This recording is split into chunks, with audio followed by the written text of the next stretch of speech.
Bonjour et merci de recevoir vos pains de vie chez vous. Les Juifs demandent à Jésus de leur dire ouvertement si c'est lui le Christ attendu.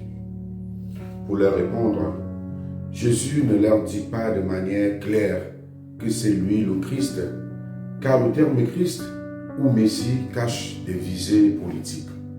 Jésus invite alors à l'ouverture du cœur et de l'intelligence. Regardez, écoutez et comprenez.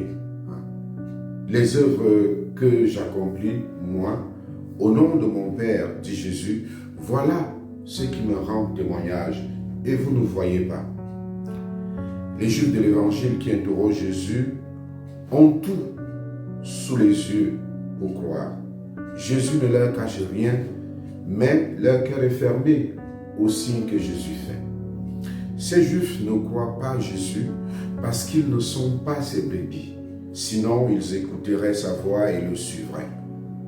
Pour connaître qui est Jésus, il faut être de ses brebis, c'est-à-dire de ceux et celles qui l'écoutent et le suivent.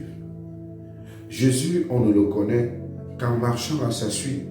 Pour connaître Jésus, il faut devenir pour lui un ami, un familier, un disciple. Dieu ne se dévoile que dans une relation d'amitié. Pour le connaître, il faut se laisser rencontrer par lui. Il faut entrer en relation avec lui.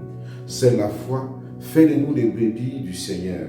Et la foi ne peut s'imposer. Elle ne peut être que proposée. Chacun de nous a le pouvoir de choisir d'être ou de ne pas être une brebis du Seigneur. Dieu a voulu que l'homme soit libre de ses choix. C'est la foi qui nous met en relation avec Jésus, le bon berger, qui donne sa vie pour ses brebis.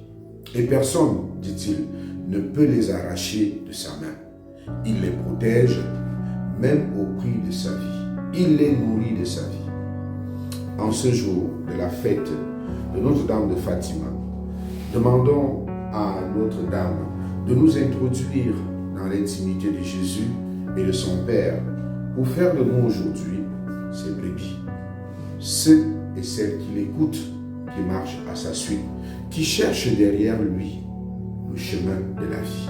Lui qui se propose en nous comme le bon berger, lui qui se propose en nous comme celui-là qui nous conduit vers le vert pâturage, celui-là qui nous conduit dans la liberté, qui nous permet de nous revoir, d'aller et venir pour recevoir auprès de lui ce dont nous avons besoin pour aujourd'hui et pour la vie éternelle.